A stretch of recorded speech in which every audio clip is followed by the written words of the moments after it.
Good morning, students. Surat Diamond Association Girls High School, Standard 9, subject Gujarati. તમે એકમ 3માં રવાનુકારી શબ્દ અને અંગસાધક પ્રત્યય ભણી ગયા. એ જ એકમ 3માંથી આજે આપણે ત્રીજો ટોપિક ભણવાના છીએ, સંધિ. સામાન્ય રીતે સંધિ એટલે બે વસ્તુને જોડવું, તેને સંધિ કહેવાય. પણ વ્યાકરણની પરિભાષામાં સંધિ એટલે શું?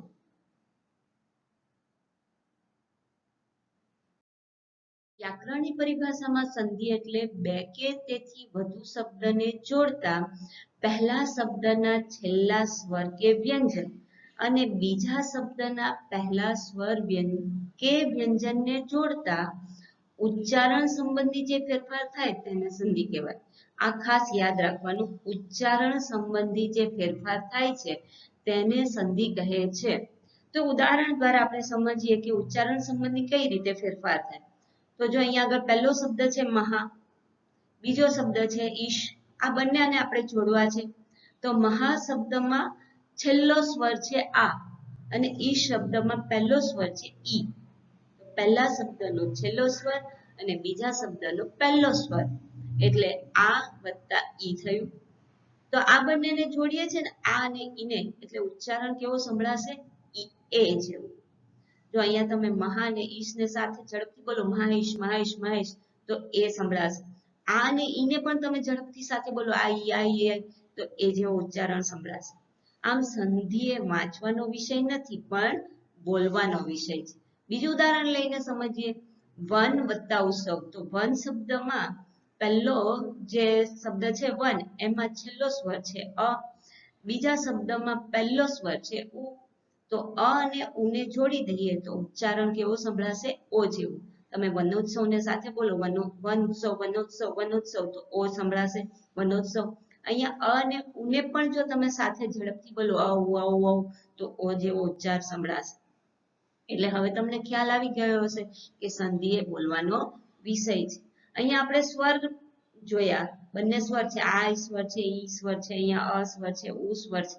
પણ હવે આપણે એક એવી સંધિ જોઈએ કે જેમાં વ્યંજન છે. તો વાક્યમાં ક વ્યંજન છે અને બીજો શબ્દ જે છે એમાં અ એ સ્વર છે. આમ ક અને અને જોડીએ છે તો અહીંયા જો ક વત્તા અ બરાબર ઉચ્ચારણ કેવો સંભળાશે આપણને? ગ જેવું. ક ક ક ક સાથે બોલશો તો ગ જેવું. બહુ ઝડપથી બોલતા તમને ગ જેવો ઉચ્ચારણ સંભળાશે. એટલે અહીંયા આગળ બની જશે વાગ અવયવ. એના પછી એક ઉદાહરણ હજી પણ જોઈએ તો સત વત્તા ગુણ. તો સત જે પહેલો શબ્દ છે એમાં છેલ્લો જે અક્ષર છે તે ત વ્યંજન છે અને ગુણમાં પહેલો વ્યંજન ગ છે. અને ત અને ગને તમે સાથે બોલશો તો તમને સંભળાશે દ જેવો ઉચ્ચાર. એટલે અહીંયા આગળ થઈ જશે સદગુણ. તો ત અને ગને જોડીએ છે ત્યારે અહીંયા આગળ શું થઈ જાય છે? દ. એક હજી અહીંયા ઉદાહરણ આપણે રહી ગયું તે જોઈ લે તો ઇતિ વત્તા આદિમાં તની સાથે ઈ સ્વર છે, આદિમાં અ સ્વર છે, તો ઈ વત્તા આ બરાબર અહીંયા આગળ થઈ જશે ય. એટલે અહીંયા આગળ બની ગયું ઇત્યાદિ. ઈય ઈય ઈય ઈય. તો ઈ ને અને સાથે ઝડપથી બોલો તો તમને સંભળાશે ય જેવો ઉચ્ચાર. ઈ ને અને ઝડપથી બોલી જો, ઈ અ ઈય ઈય ઈય, તો ય થઈ જાય છે. એટલે અહીંયા આગળ ઉચ્ચારણ થઈ જશે ઇત્યાદિ. તો ઈ પછી આ આવે કે અ આવે તો એનું ઉચ્ચારણ કેવો થઈ જશે? ય. આટલું તમને સમજાઈ ગયા પછી આપણે સંધિના પ્રકાર કયા કયા છે તે ભણવાનું છે. ગુજરાતી ભાષામાં સંધિના મુખ્ય બે પ્રકાર પડે છે, વ્યંજન સંધિ અને સ્વર સંધિ. પરંતુ ગુજરાતી ભાષાનું મૂળ સંસ્કૃતમાં હોવાથી ગુજરાતી ભાષામાં પ્રત્યય વિસર્ગ નથી. આપણે આ ગુજરાતી ભાષાનો પ્રત્યય નથી પણ સંસ્કૃતમાંથી આપણે ત્યાં તત્સમ શબ્દ ઉતરી આવ્યા હોવાથી સંસ્કૃત ભાષા પ્રમાણે ગુજરાતીમાં ત્રીજો પ્રકાર પડે છે વિસર્ગ સંધિ. આમ સંધિના ગુજરાતી ભાષામાં કુલ 3 પ્રકાર, સ્વર સંધિ, વ્યંજન સંધિ અને વિસર્ગ સંધિ. એમાંથી આજે ભણવાની છે આપણે સ્વર સંધિ. તો સ્વર સંધિ કોને કહેવાય? તો બે સ્વર જોડાય તેને સ્વર સંધિ કહેવાય. પહેલા શબ્દનો છેલ્લો સ્વર અને બીજા શબ્દનો પહેલો સ્વર જોડીએ છે. આપણે પહેલા બે ઉદાહરણ જે જોયા તે સ્વર સંધિના છે, તો એને આપણે સ્વર સંધિ કહીશું. બે સ્વર જોડાય તેને સ્વર સંધિ કહેવાય. પણ સ્વર સંધિના નિયમો ભણતા પહેલા આટલું યાદ રાખી લઈએ. સજાતીય સ્વર કોને કહેવાય અને વિજાતીય સ્વર કહેવાય. તો સજાતીય સ્વર કયા કયા છે? તો જેનું ઉચ્ચારણ સ્થાન સરખું હોય તેવા સ્વરને આપણે સજાતીય સ્વર કહીશું. જો અ અને આ બોલો છો ત્યારે તમે ગળાના પાછલા ભાગમાંથી બોલો છો. ઈ અને ઈ બોલો છો ત્યારે હોઠ તમારા પહોળા થાય છે. ઉ બોલો છો, બંને ઉ બોલો છો ત્યારે મોઢું તમારું સાંકડું થશે, હોઠ તમારા સાંકડા થશે. તો જેનું ઉચ્ચારણ સ્થાન એક સરખું છે તે સજાતીય. તો અ અને આ સજાતીય, ઈ અને ઈ સજાતીય, ઉ અને ઉ સજાતીય. પરંતુ વિજાતીય સ્વર કોને કહેવાય? તો જેનું ઉચ્ચારણ સ્થાન એકબીજાથી અલગ હોય. હવે આ અને ઈ આવે તો આનું ઉચ્ચારણ સ્થાન જુદું, ઈનું ઉચ્ચારણ સ્થાન જુદું. તો આ બંને શું થઈ ગયા? એકબીજાના વિજાતીય. ઉ અને અ આવે તો પણ એકબીજાના વિજાતીય. ઈ અને આ આવે તો પણ વિજાતીય. અને એ બેને જોડીએ છે ત્યારે નવો સ્વર બને તે એ બને. ઉ અને અ ને જોડો તો ઓ બને. ઈ અને આને જોડો તો ય બને. આમ સજાતીય સ્વર કોને કહેવાય ને વિજાતીય સ્વર કોને કહેવાય એ સમજી ગયા પછી સ્વર સંધિના નિયમો ભણીશું. સ્વર સંધિનો પહેલો નિયમ જોઈએ તો શું છે? તો બે સજાતીય સ્વરોને જોડીએ ત્યારે તે બંનેને સ્થાને દીર્ઘ સ્વર થાય છે. બે સજાતીય, તો આપણે કયા કયા સજાતીય સ્વર જોયા હતા? અ અને આ એક સજાતીય છે. ઈ અને ઈ, મોટો ઈ અને નાનો ઈ એટલે હસ્વ ઈ ને દીર્ઘ ઈ એ સજાતીય છે. ને ઉ ઉ બંને ઉ, હસ્વ ઉ અને દીર્ઘ ઉ બંને સજાતીય છે. તો જો અહીંયા અ અને આને કોઈ પણ રીતે જોડીએ, પહેલા અ લઈએ, પહેલા આ લઈએ કે પછી આ કોઈ પણ રીતે આને આપણે જોડીએ છીએ ત્યારે એનો દીર્ઘ સ્વર થઈ જાય છે આ. જો અહીંયા અ અને અને લીધું છે, અ વત્તા અ બંને હસ્વ છે, તો એનું શું થઈ જશે? જો અહીંયા સ્વમાં અ એ છેલ્લો સ્વર છે, અર્થમાં પહેલો સ્વર એ અ છે, તો અ વત્તા અ બરાબર આ થાય. એટલે અહીંયા આગળ જો અમાં શું થઈ ગયું? આ સ્વાર્થ થઈ ગયું. જો અ પહેલા આવે અને પછી આ આવે એટલે અ વત્તા આ હોય તો પણ આ થાય. જો દેવાલયમાં વ પછી કયો સ્વર સંભળાય? અ, અને આલયનો પહેલો સ્વર કયો છે? આ. તો અહીંયા અ વત્તા આને જોડી દઈએ તો દેવા લય એટલે આ સ્વર થઈ જાય. એવી જ રીતે આ વત્તા અ હોય તો પણ શું થઈ જશે? આ. જો ભાષાંતરમાં શા પછી કયો સ્વર સંભળાય છે? આ. ને અંતરનો પહેલો સ્વર કયો છે? અ. તો આ વત્તા અ થયું. તો ભાષાંતર જો અહીંયા આગળ સ ને કાનો લાગેલો છે. તો આવી રીતે આ વત્તા અ હોય તો આ થાય. પછી એ જ રીતે આ વત્તા આ હોય તો પણ આ થાય. જો સેવામાં વ પછી કયો સ્વર સંભળાય છે? આ. અને આશ્રમમાં પણ કયો સ્વર છે? આ. તો સેવાશ્રમ. તો આ પહેલો નિયમ જોઈ લીધો. હવે જોઈએ હસ્વ ઈ અને દીર્ઘ ઈ કોઈ પણ રીતે આગળ હોય ને કોઈ પણ રીતે પાછળ હોય.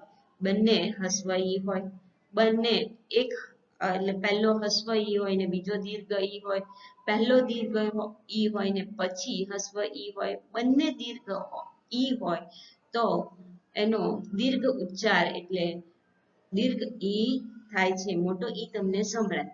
અહીંયા જોઈએ ઉદાહરણ તો રવિન્દ્રમાં વ પછી કયું સ્વર સંભળાય છે?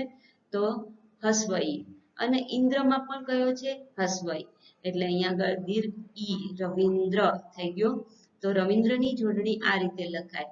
તમે રવિ અહીંયા આગળ રસવી કરો તો એ જોડણી ખોટી પડે. કવિશ્વરમાં પણ જો પહેલો કવિ જે છે એમાં ઈ કયો છે? હસ્વ ઈ. અને ઈશ્વરમાં ઈ કયો છે? દીર્ઘ ઈ. પછી અહીંયા કયો સ્વર સંભળાય છે? ઈ. તો અહીંયા રસ્વ ઈ છે અને અહીંયા દીર્ઘ ઈ છે. તો એની જ્યારે જોડણી કરીએ છીએ ત્યારે દીર્ઘ ઈ થઈ જાય છે. એટલે રસ્વ ઈ વત્તા દીર્ઘ ઈ બરાબર મોટો ઈ. એટલે અહીંયા કવિશ્વરમાં જો વી દીર્ઘ ઈ છે, કવિશ્વર. એવી જ રીતે દેવી ઈચ્છામાં શું છે? તો દેવીમાં દીર્ઘ ઈ પહેલા આવે છે અને હસ્વ ઈ પછી આવે છે. ઈચ્છામાં ઈ જે છે એ હસ્વ ઈ છે અને દેવીમાં વી પછી જે સ્વર સંભળાય છે તે દીર્ઘ ઈ છે. તો મોટો ઈ એટલે કે દીર્ઘ ઈ વત્તા રસ્વ ઈ બરાબર દીર્ઘ ઈ થઈ જાય એટલે અહીંયા આગળ થઈ ગયું દેવી છા.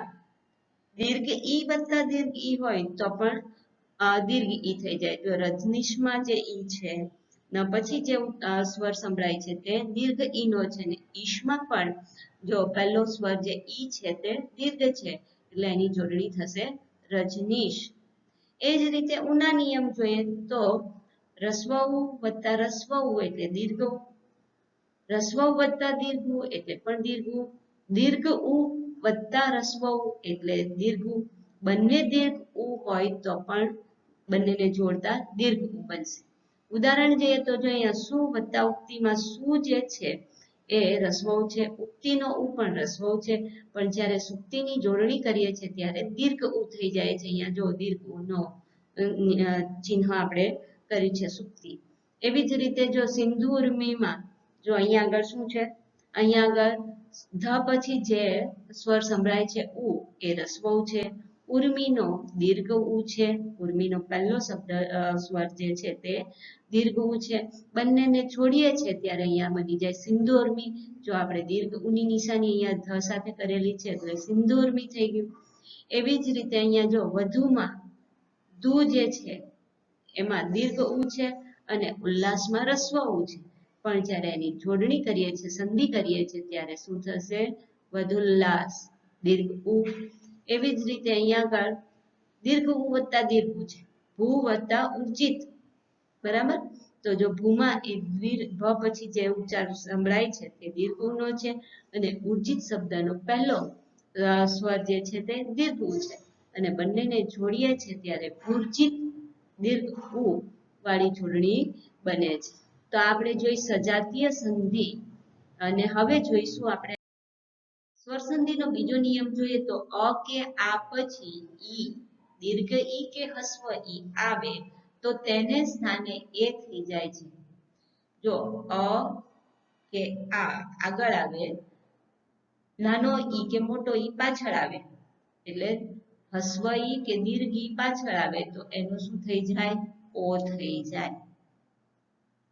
ઉદાહરણ જોઈએ તો જો અહીંયા માનવ વત્તા ઇન્દ્ર, તો માનવમાં વ પછી કયો સ્વર સંભળાય અ, ઇન્દ્રમાં ઈ પહેલો સ્વર છે ઈ તો ઈ એ હસ્વ ઈ છે તો અ વત્તા હસ્વ ઈ બરાબર એ એટલે અહીંયા થઈ ગયું માનવેન્દ્ર. બને જો આપણે કોની ઉપર માત્રા લખ્યો છે એ અહીંયા આગળ અ વત્તા ઈ બરાબર એ એટલે અહીંયા થઈ ગયું માનવેન્દ્ર. પરમ વત્તા ઈશ્વરમાં જો મ પછી જે સ્વર છે તે અ છે, ઈશ્વરનો ઈ દીર્ઘ છે, અ વત્તા દીર્ઘ ઈ બરાબર એ એટલે અહીંયા આગળ પરમેશ્વર મની ઉપર માત્રા કર્યો છે પરમેશ્વર. એવી જ રીતે આ વત્તા ઈ બરાબર એ એટલે જો અહીંયા યથામાં થ પછી આ સ્વર છે, ઈષ્ટમાં ઈ એ હસ્વ ઈ છે અને અહીંયા થઈ ગયું યથેષ્ટ. મહા વત્તા ઈશ્વરમાં જો હ પછી જે સ્વર છે તે આ, ઈશ્વરનો ઈ દીર્ઘ, આ વત્તા દીર્ઘ ઈ બરાબર એ એટલે અહીંયા આગળ હની ઉપર આપણે માત્રા કર્યું છે મહેશ. તો પાછળ ઈ આવે અને આગળ અ કે આ આવે તો એનું શું થઈ જાય એ થઈ જાય. ત્રીજો નિયમ ભણીએ છીએ અ કે આ પછી ઉ કે ઉ આવે, હસ્વ ઉ કે દીર્ઘ ઉ આવે તો તેને સ્થાને ઓ થઈ જાય છે. જો આ એની પાછળ નાનો ઉ કે મોટો ઉ આવે તો એનું શું થઈ જાય ઓ થઈ જાય. ઉદાહરણ જોઈએ તો વન વત્તા ઉત્સવ, તો વનમાં ન પછી અસ્વર, ઉત્સવનો ઉ, ઉત્સવ શબ્દનો પહેલો સ્વર ઉ એ હસ્વ ઉ છે તો અ વત્તા હસ્વ ઉ બરાબર ઓ વનોત્સવ. પ્રણય વત્તા ઉર્મિમાં જુઓ તો ય પછી જે સ્વર સંભળાય તે અ, ઉર્મિનો ઉ દીર્ઘ, અ વત્તા દીર્ઘ ઉ બરાબર ઓ એટલે અહીંયા પ્રણોર્મિ થઈ ગયો, યને કાનો માત્ર લાગી ગયો ઓ થઈ ગયો. એવી જ રીતે વિદ્યા વત્તા ઉપાસના જુઓ તો ધ પછી જે સ્વર સંભળાય છે તે આ છે ને ઉપાસનાનો ઉ જે છે બીજા શબ્દનો પહેલો સ્વર જે છે ઉ એ હસ્વ ઉ છે તો આ વત્તા હસ્વ ઉ બરાબર ઓ એટલે વિદ્યોપસ્ના થઈ ગયું. એવી જ રીતે કલા વત્તા ઉર્મિ, તો કલામાં લ પછી જે સ્વર સંભળાય તે આ, કુર્મીમાં પહેલો સ્વર જે છે તે ઉ, તો આ વત્તા દીર્ઘ ઉ બરાબર ઓ, આ વત્તા દીર્ઘ ઉ બરાબર ઓ, એટલે કલોરમી થઈ ગયું. આમ આપણે ચોથો નિયમ જોઈએ તો અ કે આ પછી એ કે ઐ આવે તો બે માત્રા વાળો એ થાય છે. અ કે આ વત્તા એ કે એ આવે તો એ થાય, બરાબર. તો ઉદાહરણ જોઈએ તો અકેક, જો એક વત્તા એક, તો ક પછી જે સ્વર સંભળાય તે અ, બરાબર. અને એકમાં માત્રા વાળો એ, તો અ વત્તા એ બરાબર, તો અહીંયા બે માત્રા કઈ, એક કેક થઈ ગયું, તો કઈ સંભળાય છે, તો અહીંયા બે માત્રા થઈ ગયું. એવી જ રીતે સદા વત્તા એવ, તો દા પછી કયો સ્વર છે આ, અને પાછળ એવમાં એ, તો આ વત્તા એ આવે તો સદેવ થઈ ગયું.